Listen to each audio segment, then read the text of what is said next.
So if you could please take a seat or get ready so that we can get the event started.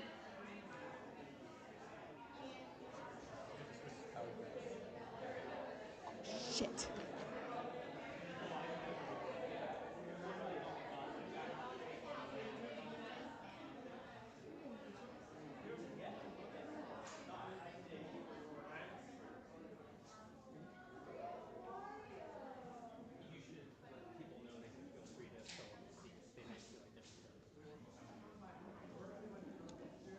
If anyone wants to sit in the front, I don't bite, I promise.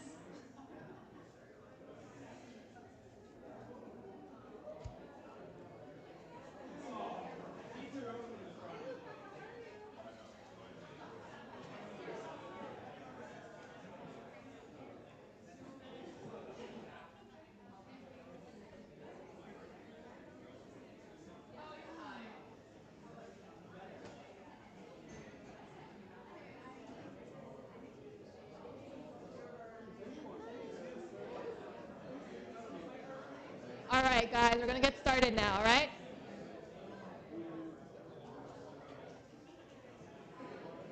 All right, so welcome everyone to Glen Gery's Brickworks Design Studio.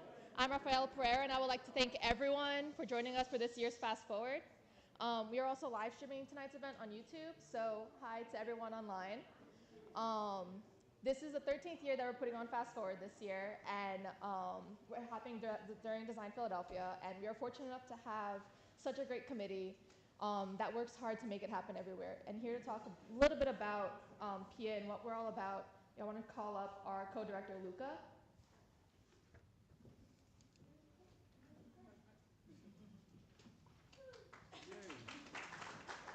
Thank you. Thank you, Rafaela. I promise to stick to the script, as you said. I will start with a quote from a wise man, Winston Churchill. He said, first we shape our buildings, and then our buildings shape us. I think this is true, not only for our buildings, but also for our cities. And the way that we build our cities end up shaping our lives.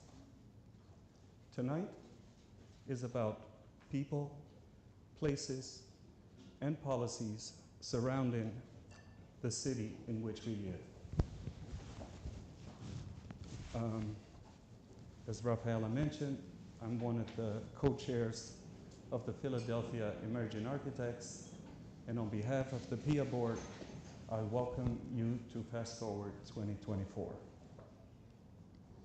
I would like to thank our host tonight, Brickworks, for always opening their door to us, Mary, Madison, for organizing, and together we sell out events. Colorspace Labs, for an excellent job at recording these events. It has been 13 years, and they finally dropped the fee on us. Better late than never, we are very grateful. I would also like to thank the Philadelphia AIA board and staff, Daphne and Julie, for taking good care of our committee. And most of all, the PIA board. Please stand up while everyone is up. So please raise your hands, PIA board. Very good.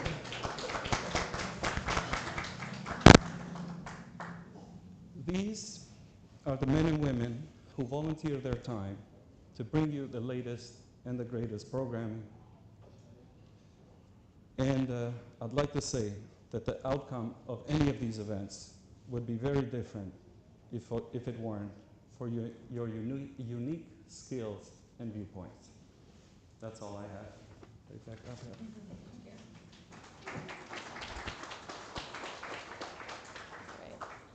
Now I want to recognize that this event is only possible with the generous support of our sponsors, which allows us to record tonight's event. So I want to give a special thanks to our presenting sponsors, Glen, Gery, and Brickworks, for donating their beautiful space tonight, as well as catering the event. I wanted to give Mary the opportunity to speak for Brickworks.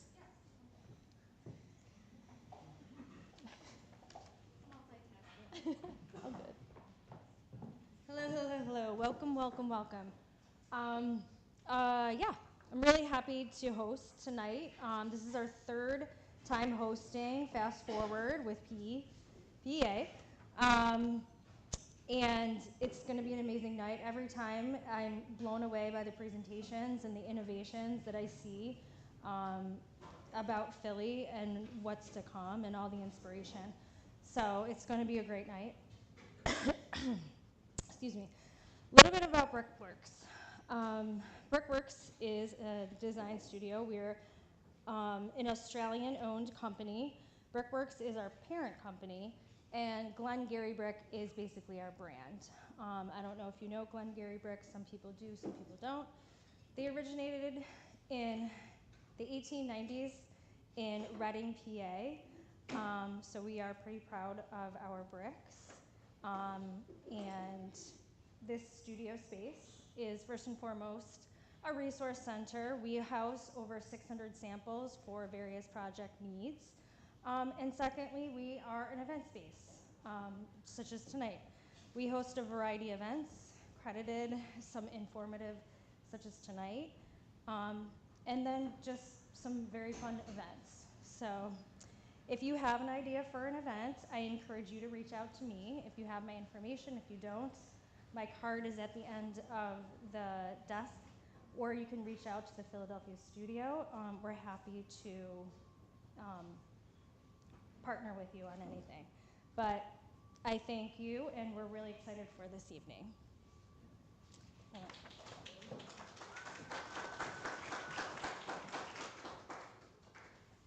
I would also like to thank Colorspace Labs, our videographer and longtime contributor to the event. They have been a part of Fast Forward from the very early days, and they are a huge part on what makes this event so special. So I wanted to call them up to say a few words. Thank you. Hey everybody, I'm Charles with Colorspace. I cannot believe it's been 13 years since I first got the call from a dear friend at the AIA, Eric, who started this whole thing, and every year it's just a joy to come back. I think we enjoy this event so much in that, you know, we've been around maybe 14, 15 years, so just about as long as this has been going on, and as this event has grown, we have grown. And we, you know, we do live streaming and broadcast, but at our core we're storytellers, and we love working with communities and designers and architects, and every year at this event we learn something new about our city that's so cool, and the cool things that everyone's doing. So, you know, no sales pitch, but if you've got a story to tell, we'd love to help you tell it, just like the stories that you all tell here. So, looking forward to another great night. Thank you.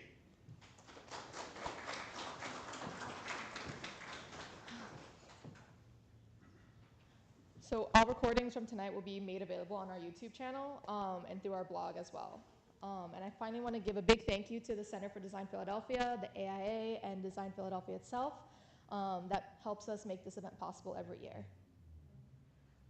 So we have a great lineup of presenters tonight, all of which will be addressing tonight's event theme, What's Next for Philly. Every presenter is going to be allowed 20 slides on an automatic timer of 20 seconds each. For a grand total of 6 minutes and 40 seconds.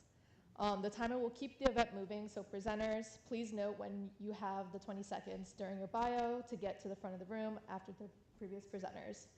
Final slide, and at which point your slides will begin to roll. For those of you on social media, please feel free, for those of you on social media, please feel free to tweet or post on Instagram using the event hashtag What's Next Philadelphia to share images of the night and to help spread our presenters' ideas. Please also visit the event's website where we will share the event content, and be sure to talk to our presenters after the event to keep the ideas moving. So without further ado, please welcome my first presenter, Lauren Christopher.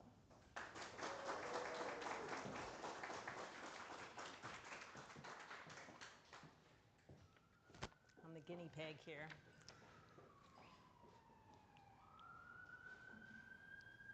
They said the 20-second transition slides were long, and it feels a little long right now. All right. How many of us here have ever felt overwhelmed by the complexity and divisiveness of our politics? I get it. You're unsure of where to start, right, with this whole thing, whether or not to even begin trying. And I do, I get it. I also get these crazy headlines that tell us that trust in government is at an all-time low. I get 4,000 text messages a day asking for my vote and to chip in.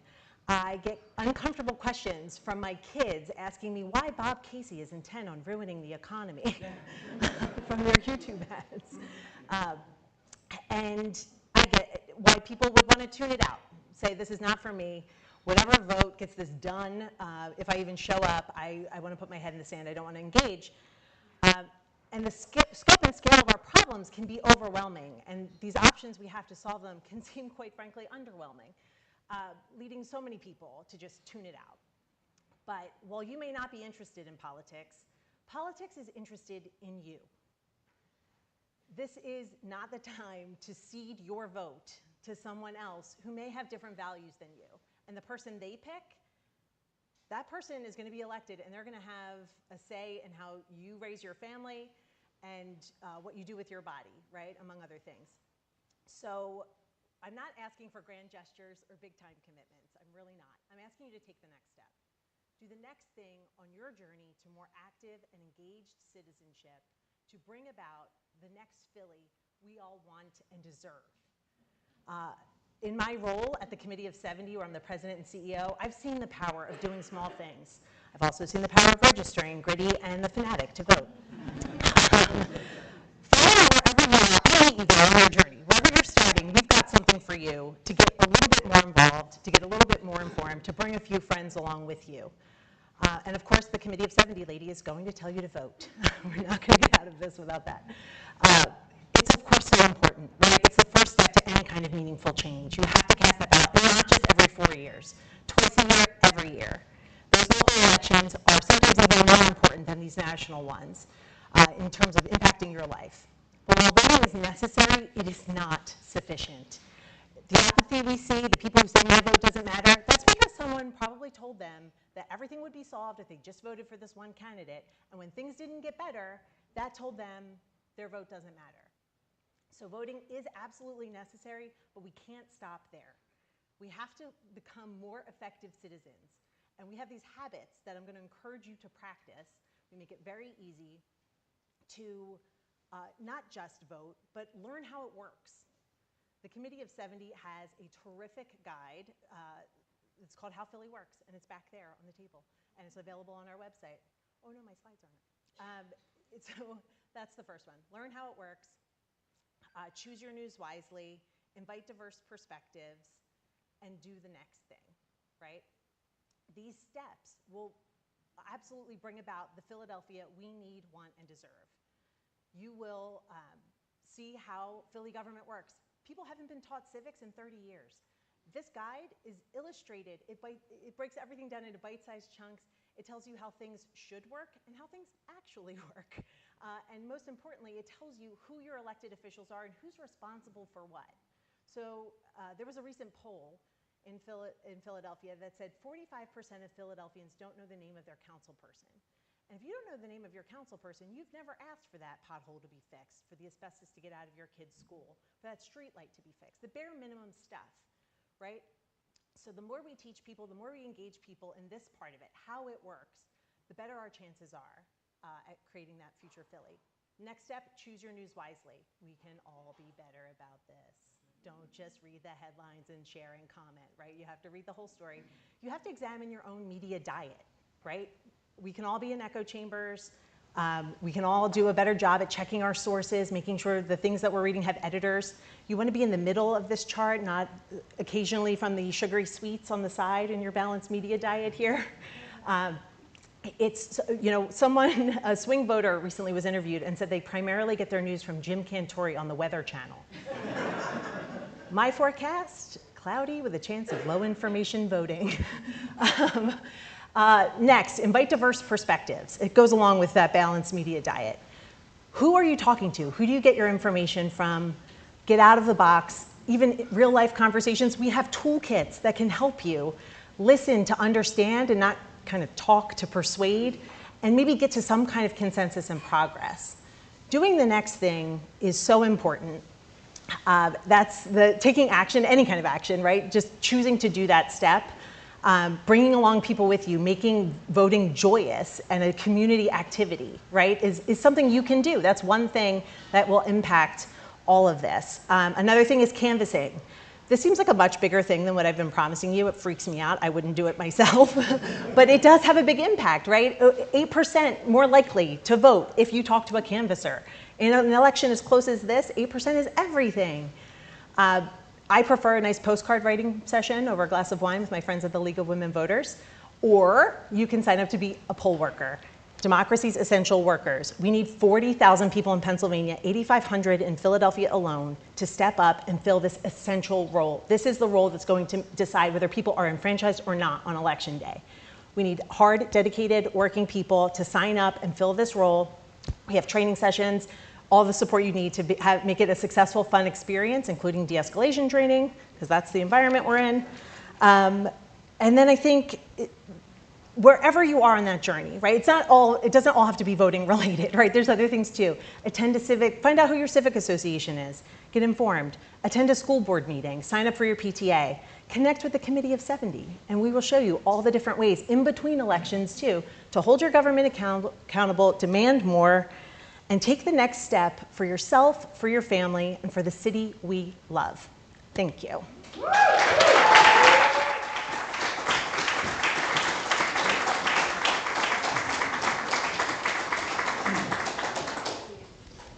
Hi everyone, I'm Tim Naraki. I'm an architect, landscape architect, partner at Lila, and I'm an instructor at Drexel University. And I want to talk to you guys today about the value of trees. So trees are more than a nice to have. They're more than tree-lined streets and affluent neighborhoods. Trees are an infrastructure. And I want you guys to think about trees as an infrastructure because they work at the scale of the city. And it's not so much about an infrastructure that creates oxygen, sucks up stormwater. Those are the things you guys all know from middle school. But they have a real dollars and cents value to them as well. So in some ways, we were looking at a project in our office about offsetting commutes from emissions. And we told our client, if you planted 2 acres of trees, we can offset half of your carbon emissions for your commutes. And they asked, why don't we plant 4 acres? They didn't do it. But the idea is that there is value in that, and you start talking in dollars and cents about trees and about landscape. Can you talk in an equivalent way to, one, save our budgets, but also at the same time think about building the park, for example, before the buildings, because park views have an 8% higher resale value. Like, you think about things in ways of dollars and cents and in value, how can you better talk about the urban landscape? And this is in many ways what I've been working on in terms of my research, how to kind of comb through scientific data and reports and peer reviews and try to find the value in a way that we can then talk about design in a memorable way, in a dollars and cents way, instead of in a green is good generic way. And this is kind of what you get in these kind of scientific reports. One thing I learned about scientific reports and data is I can't read them. And also that scientists are kind of bad at getting the word out. Like, they aren't good at graphics. And I get it, they like peer review things and check it and they gotta be perfect. But this is kind of what those charts say. And it's like really good news. It's like having 10 more trees on a block is equivalent to having $10,000 more or being a year and a half younger. I mean, those are great things that if you simplify them, like we're simplifying them here, they can be memorable and you can start arguing for landscape in that way. This is a project my colleague Matt and I are working on for a grant called Advertisements for Trees, where can you start getting the word out in ways that like designers have advocacy because, well, we speculate. We can say things when we're not sure. We don't need to have conclusive evidence. We're pretty good at just kind of going with the flow, and I think there's some value in that. As part of that, trying to find different ways of creating value for trees, it takes you down these rabbit holes, which this is one where people like shop longer on a tree-lined street. They pay more for the same goods and services. They also think the customer service is better. And that's solely because, where's the value? And you start to see that where people here, on average, will pay no more than $4.99 for a toothbrush. And here they'll pay over $9. And it has a lot to do with how you feel about it, right? Where do you want to spend your time? Where do you want to spend your money? It feels obvious in a built project, but as designers, when we're really far down the line, they don't see it. And we've been talking about that in terms of urban heat island in Philadelphia too. Because we know it's getting hotter here. We know it's getting uncomfortable. If you're ever in South Philly in the summertime, you know there's no trees and there's no shade and there's no help. And we see this as an opportunity to really engage trees on a level to talk about the impacts of the city. And it has a lot to do with equity. You start to see median income correlate to tree canopy coverage and then correlate to the heat vulnerability index. Like the people that kind of need public space, need shade most, are not getting it. And it really turns into a way of, can we target those spaces next? It's about building equity and building place. About a year ago, the New York Times ran an article about American forests and tree canopy coverage, and they pinpointed on Chestnut Hill and Nicetown. Chestnut Hill, median income, 133,000, 60% canopy coverage, 10 degrees cooler than Center City. Nicetown, just 5 miles away, 6% coverage, 10 degrees warmer than the average Center City day. And this is endemic across the United States. It's really about tree coverage relates to median income, relates to places that people need it, they're not getting it. And we could talk about like, this is the place where we should invest next as an infrastructure. It's missing this service. And when you see these things, you think about, okay, it's only getting hotter, like when you wait for a bus. You guys feel this in the middle of summer too. And I could envision a future in Philadelphia, like we've worked abroad in the Middle East and China, and they have regulations about the human right to shade. And can we create that in Philadelphia where there are regulations and rules about shade coverage for any new project? And can that start filling the gap to deal with our heat, which is coming for us? 1 tree equals 10 air conditioners. That's a big number. In a parking lot, if instead of being a parking lot, can it be a parking forest, you could reduce the temperature in cars to 45 degrees. Those are big numbers that can really play out at the scale of our city. And I'm not saying like plant the 1 tree in the median of the parking lot. I'm saying plant a forest in that space all the time. More trees everywhere, anywhere. In our studies, you can get 40 young trees in a parking space. How does that start to add up over time? How does that start to become an ecosystem instead of 1 tree?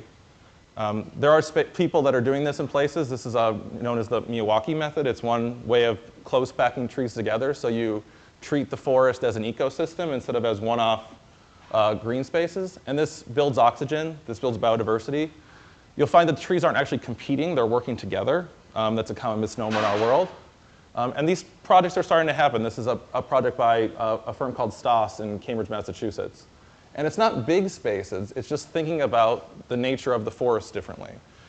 You could pack 50 to 100 trees in a pocket the size of, say, 2 parking spaces. And we'd like to see this happen across Philadelphia. We have space for it. This is some ideas of what it could be. Like, I know it's like, oh God, here comes the cars. We can't have 1 community meeting without talking about parking. But soon it's going to be a decision about, do you want to have your car outside or do you want to go outside? In some countries we're working in the Middle East, they don't go out in June or July, and it's a major public health issue. So can the city be greener? And then just closing, and this is a project in Lancaster, California, also like a more car-friendly place than Philadelphia. They took out half of their street, added parking, added spaces. This cost $12 million. It lowered the temperature of the street 11 degrees and brought businesses, brought people, brought nightlife. And we could have that too.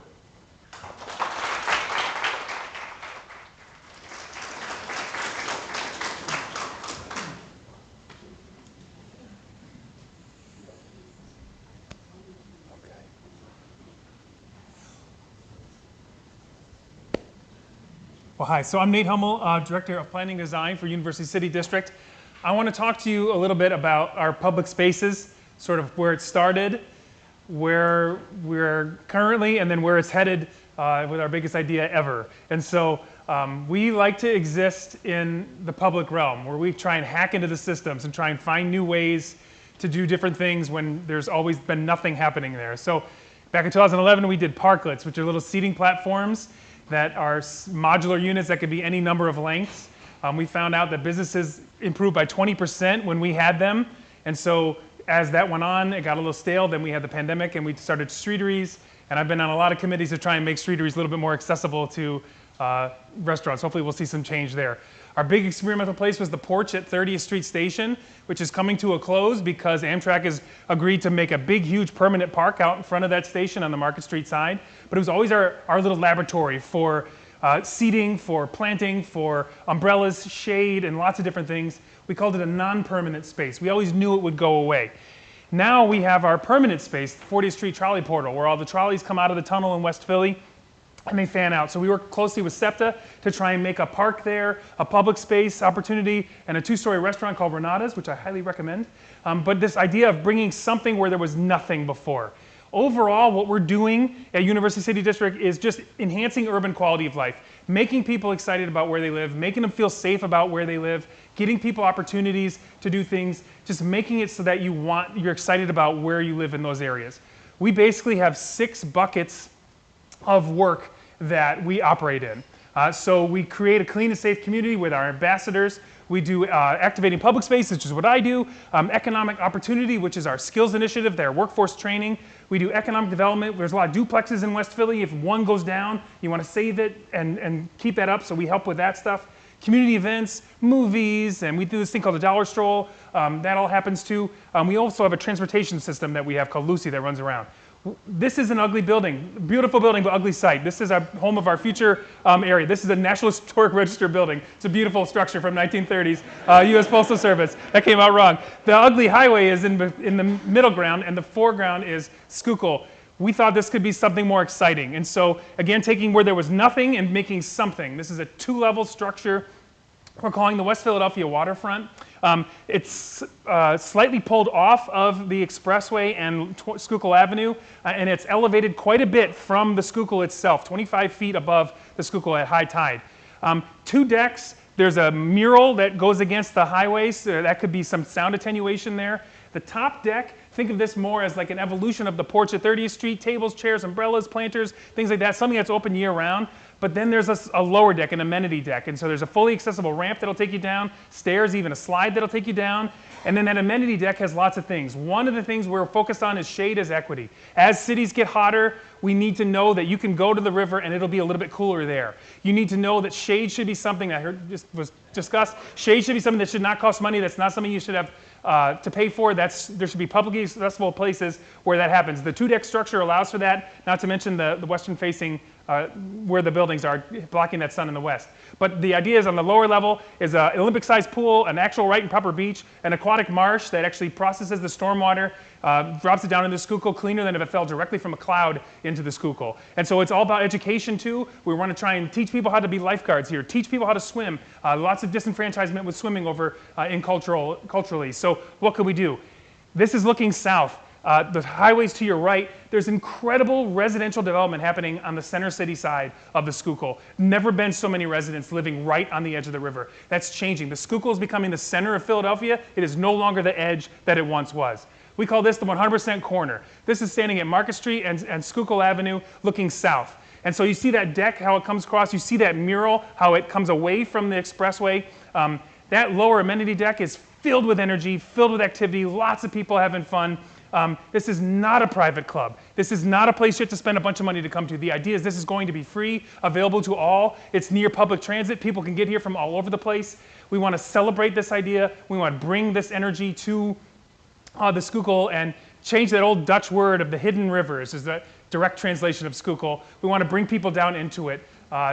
West Philadelphia is shaped by the Schuylkill River, and very few people have access to it, which is we're hoping to change. That middle sandwich layer, that's going to be an area where we can have a restaurant and a bar. This is a place where you can have birthday parties, where you can celebrate Phillies games, Eagles games. There's transparency above and below, so you start to see where the Schuylkill is. Most people don't know that the Schuylkill is 6-foot tidal. Every time the tidal changes, Schuylkill is going up or down 6 feet. We want to show people that, get people in to see that. There's increasingly kayak traffic on the Schuylkill, thanks to Schuylkill River Development Corporation. And so we want to have places where kayaks can kind of go and come underneath this to have us an interesting place. In early feedback we're getting from some community members, they said, what if there was a dock, a place you can actually put your kayak and then come upstairs to this? We think that's great. We launched this idea in April with a big article in the Enquirer, and then it blew up from there. I was doing TV interviews and blogs and magazines, really got exciting. People really took to this. Not everybody loves it, but most people do, and that's fun. And so it got to the point where social media took over. And whenever you have an idea of something and the public takes it on, the public makes it theirs, you're winning. That means it's their space. And so there's this really funny and informative Instagram account called Water Ice. I just love this, the idea of swimmies waiting for the subway to take you to the beach. I think it's great. The famous Drake meme, he's in a lot of hot water now with the Puff Daddy stuff. But anyway, before that, Drake saying, nah, not Wildwood, give me the West Philly waterfront. And so, but again, this is people taking this on their own, saying, we like this idea, we want to have fun with this, we want to run with it. And so it'll keep going. We just did a feasibility study. We have the long process here of doing robust community engagement and getting everything out there. But follow us along at universitycity.org if you want to hear more about this as it goes along. And I'm Nate Hummel. Thank you very much.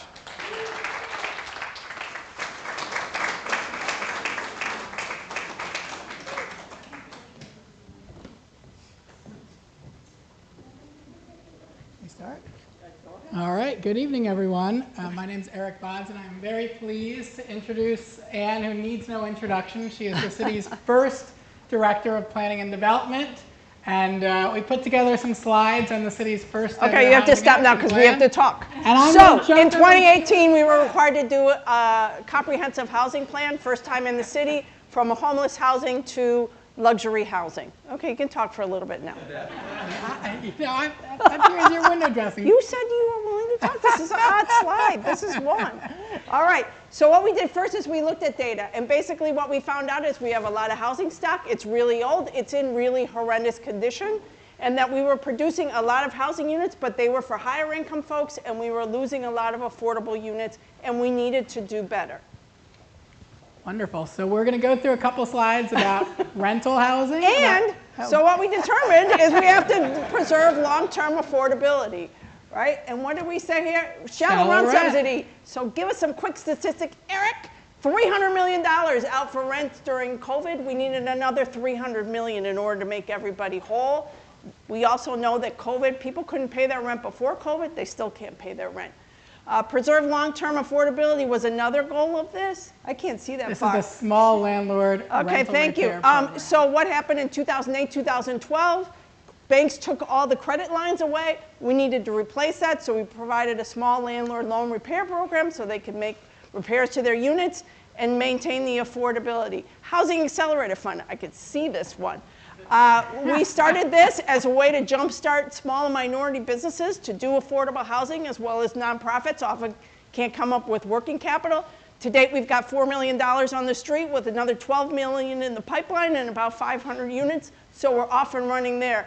Accessible dwelling units. You want to talk about what happened with this one? Sure, I'll talk about ADUs. So Philadelphia has legalized ADUs to an extent. I'm sure this is something that the design community would love to talk about more, but you know, there has been progress made by City Council to untap stability for both homeowners and for renters. All right, home ownership, pathway to stable, okay, repair program. So basic system repair, this is where we repair plumbing, electric, roofs, things like that, to help low-income homeowners stay in their houses, right? We know that the most affordable house is someone's already in, so this is programs designed to make sure that people can stay in their homes, because again, old homes in really bad condition. Down payment assistance. So one of the things we found was that people were not able to access our housing market, even though at the time it was relatively affordable. $163,000 was the median. Now it's around $200,000, but still relatively accessible for other folks. So we increased our down payment and closing cost assistance to $10,000 and got about 4,000 new homeowners. Really transfer tax offset, again, because of, what do you call it? Uniformity clause, that's right. Very difficult to do, but the down payment assistance sort of helps offset this. We have a 4% transfer tax, one of the highest in the country, split between the seller and the buyer. When you're a low-income homeowner, very hard to put that money together. Housing counseling and education, always important, right? We have a ton of housing programs that almost nobody knows about. Because it's complicated, it's a number of them, so getting that information out on the street is really important. Also, how do you do a budget? How do you get your credit repaired? All of those kinds of things. And then plan for growth. Let's for a minute envision that Philadelphia is actually going to be successful and grow. Let's plan for that, and we did that by increasing zoning around transit, right? And so someplace where Eric used to be, was very proactive about doing that along the Market-Frankfurt line. We're still lagging on the Broad Street line, but increased density and the ability to do development along transit. Every station Stable should funding have- stream for housing.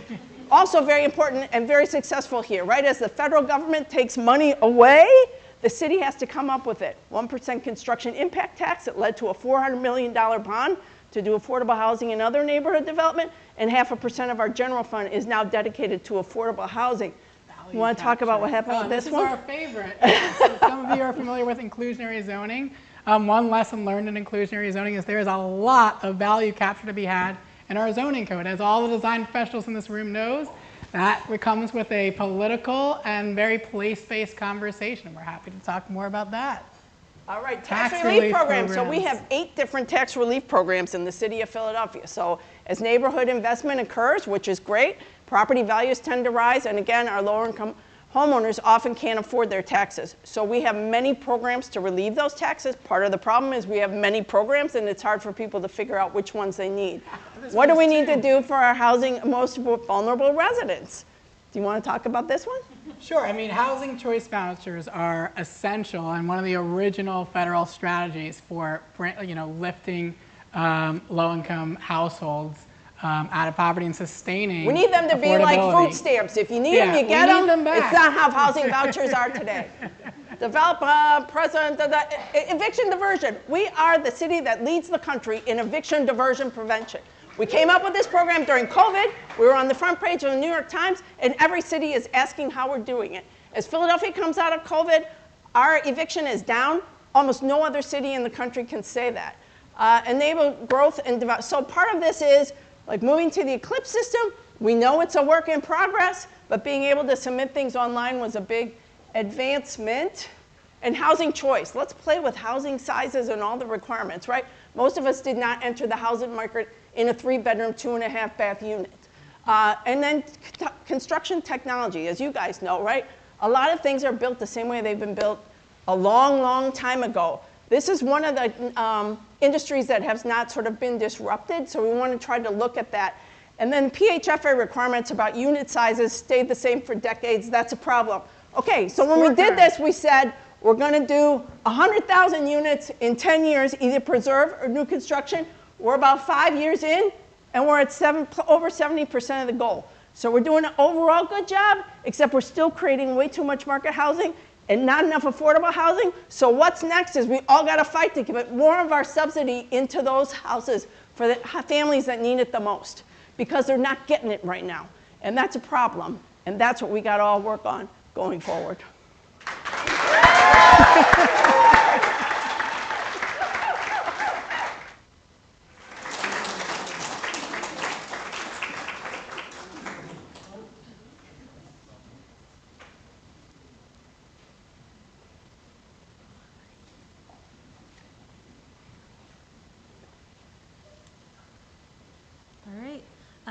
Good evening, everyone. My name is Christine Salvador, and I'm a GIS analyst with the City of Philadelphia. GIS, if you're unaware, stands for Geographic Information Systems, which is the way we collect and manage data about the spaces around us digitally, which simply put means I make maps for the city. So I'm part of a larger group called City Geo. We're the central GIS group for the City of Philadelphia.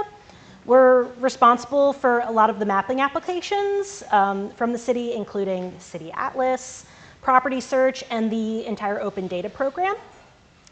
But my job is working on a program called Next Generation 911, or NG 911. So this is a nationwide effort to update our emergency services to use modern technology and data. As a city, we've been working on this project for about 8 years. And we're set to fully roll this out within the next year. But why do we even need this update? Well, Legacy 911, it hasn't been updated in decades, and it was built upon the assumption that 911 calls would be coming from a landline phone. Additionally, each jurisdiction or county is responsible for their own 911 system and their own 911 data, so they don't work well together. So enter NG 911. This is a unifying program where GIS data becomes central to dispatch systems. It also increases the number of ways an individual can contact 911 and communicate location information about an emergency. So the major differences between the two. Legacy 911 only accepts voice calls. NG911 is built to handle voice, text, which you can do today. If you were unaware, you can text 911 today in the city. And even photo and video communication are being built in so you can communicate more information to dispatchers. Life alert systems and similar devices are also being configured to communicate directly to dispatch centers. There's also the data. Legacy systems are often built on spreadsheets or tabular data, whereas NG911 is using GIS data. It's standardized and shared, and thus we're building a structure for breaking down data silos, where old systems are all built individually by jurisdiction. NG911 involves common data formats, schemas, and encourages communication between jurisdictions. And then finally, caller wait times. When a dispatch center is overloaded with calls, neighboring dispatch centers can take up that call volume so no one is left on hold for a 911 call. So to do all of this, we've developed upon and share out to the state 4 major data set groups for NG911 system. Address points, street center lines, named places, and our administrative boundaries. So the largest of these data sets is our address points. We're a big city. Having a database of every address in the city seems fairly straightforward, but there are some complications when it comes to communicating that information from general public to dispatcher. We're a colonial era city. We have oddities like half addresses, unofficial units, unexpected numbers posted on houses. So we've worked on a way to standardize these addresses and plot these points out onto the front door or primary access point of every structure across the city. Row homes are fairly typical across the city, and the main entrances seem obvious, but that's not always the case for every structure. Homes on corners may switch the main entrance to a side, and this is all information we need to collect and be aware of so that if it's not our dispatch center and someone else is responding, we have all of this information. We also provide a road center line, which enables address generalization. If you don't know your exact location or can't find a posted number on a nearby house, you can start with approximates. You can say, I'm on the 100 block of Market Street. Or you can give a nearby intersection, and that's something that is a data point and can be communicated out. But this doesn't end with the street network either. We're developing data on less traditional crossroads. This could be via rail or waterways or trail crossings. All of these will act as intersections that you can communicate and refer to when calling 911. And then there are many places in the city that aren't associated with an address or a street. These we call named places or landmarks. So we've been developing another database of anything from parks and playgrounds to statues and murals to help communicate your location to a dispatcher. Things that are also landmarks can be things like highway mile markers or trail emergency markers. These are all landmarks along travel routes that are captured here. Also, university campuses usually have names on their buildings, and these names can change over time. So we want to stay up to date with these changes, but also retain that historical knowledge.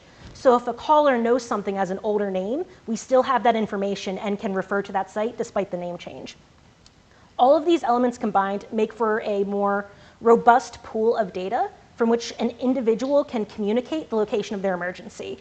And we're not working on this alone. NG911 is a statewide effort facilitated by PEMA.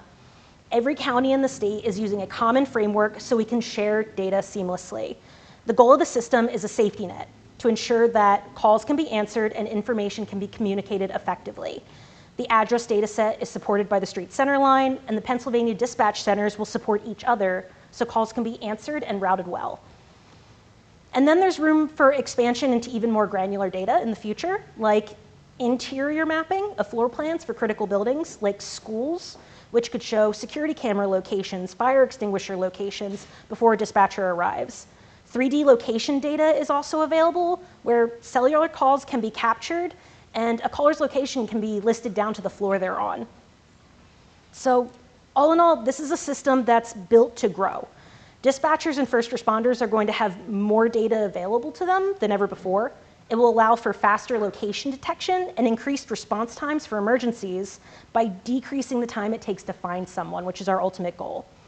So in summary, NG911 brings improved location detection from cellular devices, provides more ways to contact 911 services, a variety of ways to capture and communicate location information, and has enough leeway in it to expand into growing technologies in the future, making for a more responsive and effective 911 system altogether. Thank you very much.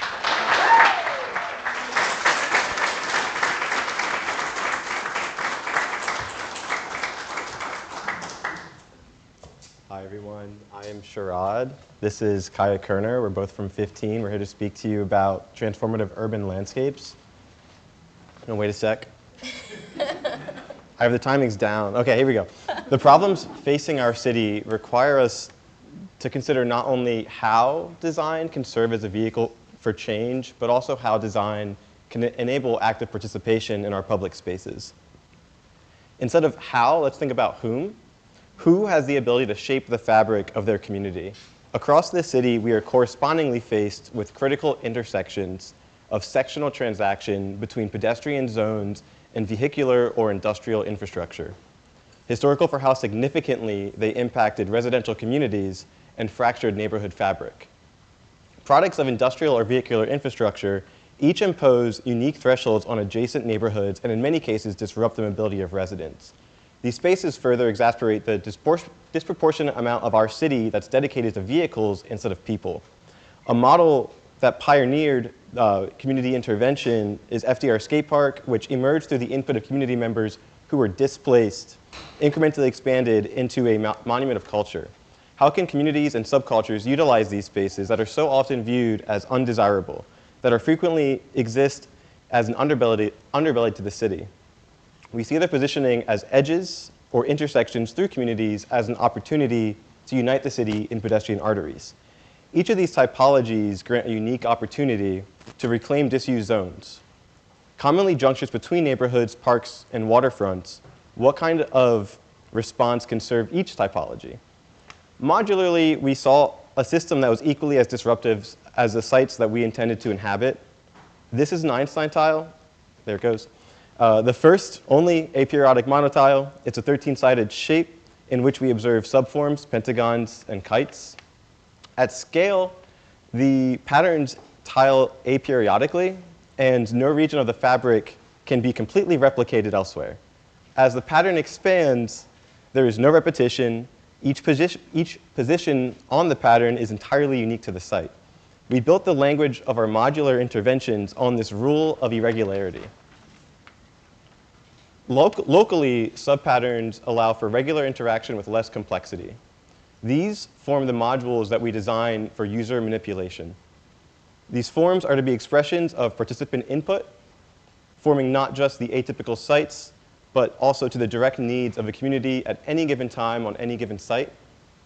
Through design and community partnership, we look to make participation in the formation of public spaces inclusive and accessible. Site action begins small with improvements to the surfaces and a pilot node. The patterning conveys the extent of the transformation being conducted, but we also imagine it to be an expression by local artists and facilitate wayfinding. Grounded by 6 fundamental pillars, these define the social and environmental objectives of the aggregate forms. These sites are frequently hardscaped and entirely impervious, and can overwhelm municipal systems with, by directing or receiving surges of stormwater. The pilot nodes gradually introduce movable modules for arrangement around semi-fixed Einstein attractors. Over time, these arrangements reveal consistent needs that the community is placing on the site, which then guide the construction of long-term fixed site improvements. While still encouraging activity at the micro scale, each is a macro level reflection of the adjacent neighborhoods that interface with the site.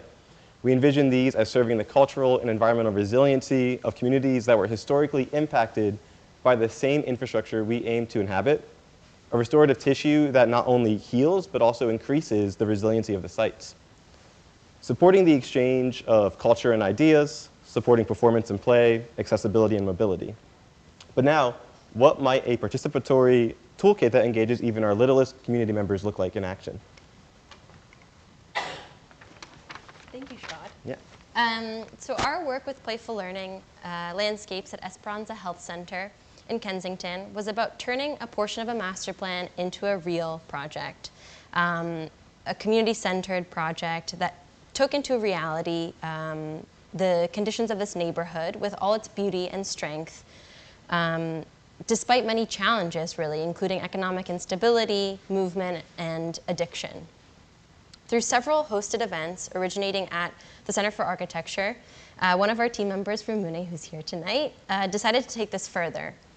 Through interacting with what was a vacant lot in Kensington, we got to know the realities of the neighborhood, co-developing events and an installation that reflected the particular community as it exists there, expanding, contracting, but always showing up with energy. Through observing and getting to know those often more skilled than us at community engagement, mural arts, and others, we developed a creative process for gaining feedback. The paintings created were eventually translated into these fence pixels as we simultaneously listened to input, processing, and finally co-enacting the construction of the installation. It was impacting the urban fabric through a cooperative approach. Playful learning emerges from the understanding that a lot of learning happens outside the classroom. So we created parts of this CNC structure that had spaces for blocks that were made in-house, thank you, Thomas, and this functioned as a platform for a series of exercises, as you see here on this slide. These exercises and prompts were really simple, tested by kids of 15 members and at previous community events held at the YMCA and Esperanza Health Center. They entailed recreating designs drawn by participants, creating healthy objects, and mathematic games. These activities are for all ages and meant to be engaged with either independently or with the assistance of adults or older children. It was incredible to see what collective space looked like and became in this context, and to see our team follow along. In our opinion, the future of Philadelphia is about strengthening the ties we have to each other and to place. We've all heard that buzzword, resiliency. It's about providing tools and support and space to manifest our very real human needs and desires. Although in the end, this is a green lot and a chain link fence, it's about the relationships, process, and story that bring us richness. A vacant and unprotected lot that used to be scattered with needles is now claimed as a collective commons, a resistance, a show of joy, and of power.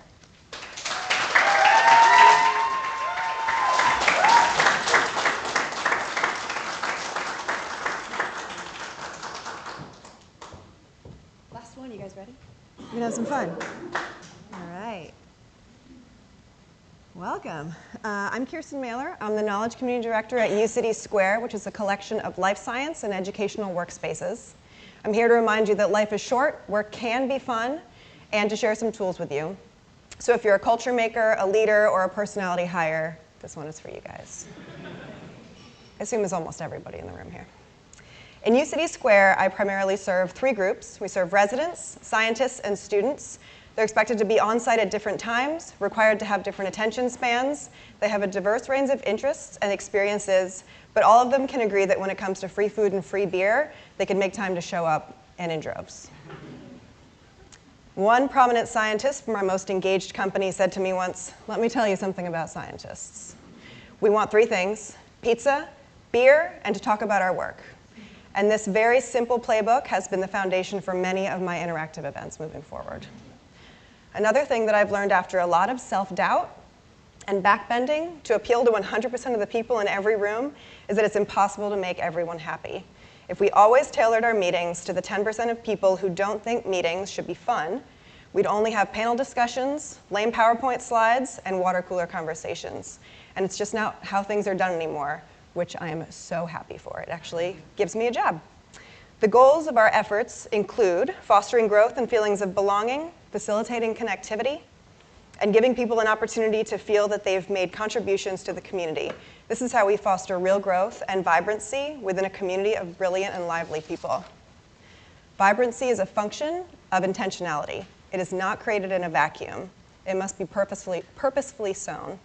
We use 3 buckets of activity types to monitor our efforts. We call them amenities, like food trucks that people can rely on, activations by outside groups that we support in programming for niche audiences, and our anchors, which I put the majority of our planning and resources into. Here are some examples of those 3 buckets. The bottom line for all of them is vibrancy and connection. and all of the events are by requirement free and open to the public. We host craft festivals, yoga seminars where local students drop in during their recess, tours for visiting scientists and doctors, and many more activities designed to delight and engage. Why should you add whimsy to your workplace? We like to say that happy people are not always productive, but productive people are generally happy. When we prioritize making workplaces for the location in which they do their best work, the happiness factor increases. Some people get hung up on the why because it's been wrongly assumed that work and fun do not mix, and I believe that this is cowardly. In his book Homo Ludens, Johann Huizinga studies the importance of play in human society, and he writes, "The outlaw, the revolutionary, and the Kabbalist, indeed heretics of all kinds, are of a highly sociable disposition, and a certain element of play is prominent in all of their doings." Another quote from him, "Our point must be the conception of an almost childlike play sense, expressing itself in various forms, some serious, some playful, but all rooted in ritual of culture by allowing the innate human need of rhythm, harmony, change, alteration, and contrast to unfold in full richness." If you don't know where to start, you can ease yourself in by incorporating some very low-lift elements. Everyone loves stickers. Embrace kitsch, which I spelled here without an S. Use alliteration when naming an activity. Serve ice cream. Hire someone who leans into a well-placed joke, and you'll find that people start coming out of their shells. Here is how I personally practice playfulness when I'm programming. I mix pumpkins and giveaways with Pound Cake. That's a Pound Cake food truck. I've hired petting zoos. We're throwing a pet costume contest in October. We serve pints. We use alliteration. We let our priorities dictate our programming, and we let play dictate priorities. I'm also blessed with a treasure chest of resources that allow me to be successful. Between adequate funding resources, strong local partnerships, support and trust from my higher-ups, and a community that's ripe for thematic programming, namely science-oriented programming, my priorities fall into place and I can layer play on top of them. When I'm making final decisions about my priorities, I consult my "is it worth it" list. Does this serve the right people? Will it increase connection and enrich users? Will it benefit more than the typically benefited? Very importantly, does cost justify outcome? Take Your Kids to Work Day. It's one of our events. It passed this check with flying colors. It's now a repeatable event that is an anchor event that brings diverse families and play to engage with our scientific community, offering inspiration and learning to the young generation. It's also really, really cute, and the photo ops were sublime. Integral Molecular is another company in our ecosystem.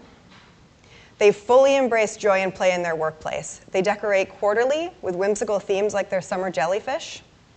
And then we co-host an open house for their community. They created an art project called a Selfie that allowed learning and parallel play for introverted grown-ups, where you could learn a little bit about the cell. The mitochondria is the powerhouse of the cell still.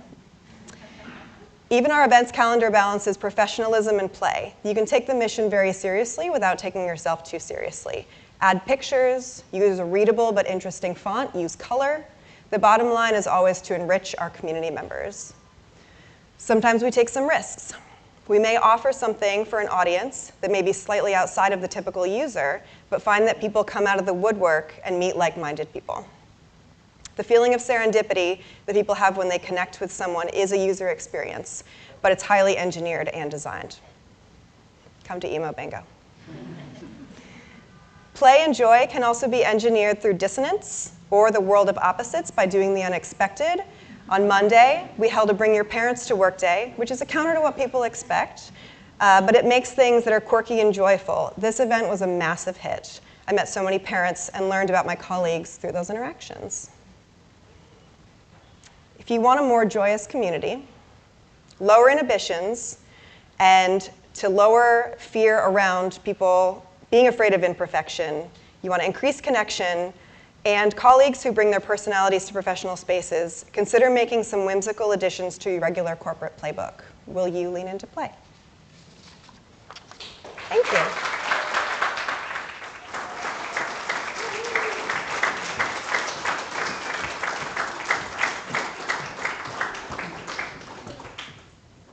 Thank you to all the presenters here.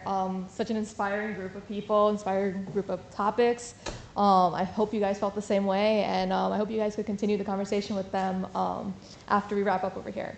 But before we do, I want to take the opportunity to thank all of our sponsors for sharing their space with us, their equipment and everything. So it's Glen, Gery, Brickworks Design Studio, Colorspace Labs, as well as AIA Philadelphia, and in particular, Rebecca Johnson, who is here. If you could raise your hand.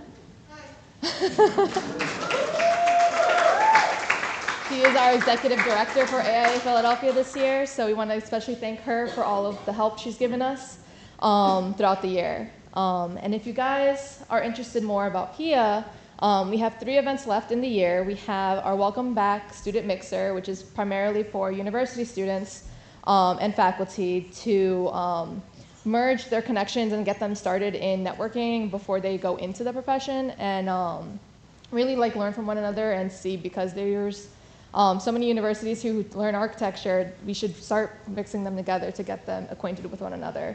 And then next up, we'll have our board meeting. Our next one will be opening up to the public for anyone who is interested in joining the board. That will be on Wednesday, October 16th. It's going to be at the Center for Design Philadelphia. And then lastly, we have our Spooktacular event, which will be on October 26th in the morning.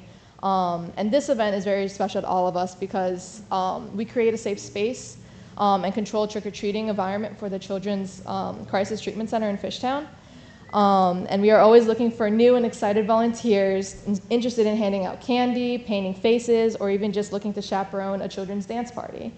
So please look to either of our co-chairs, Luca and Mitchell, if you could raise your hand. Woo! If you want to get involved for that. And you could always keep track of what the committee is up to for the rest of the year, as well as years forward, on our Instagram and LinkedIn. So QR code over here if you want to scan it. Yeah, and thank you, everyone. Have a good reception.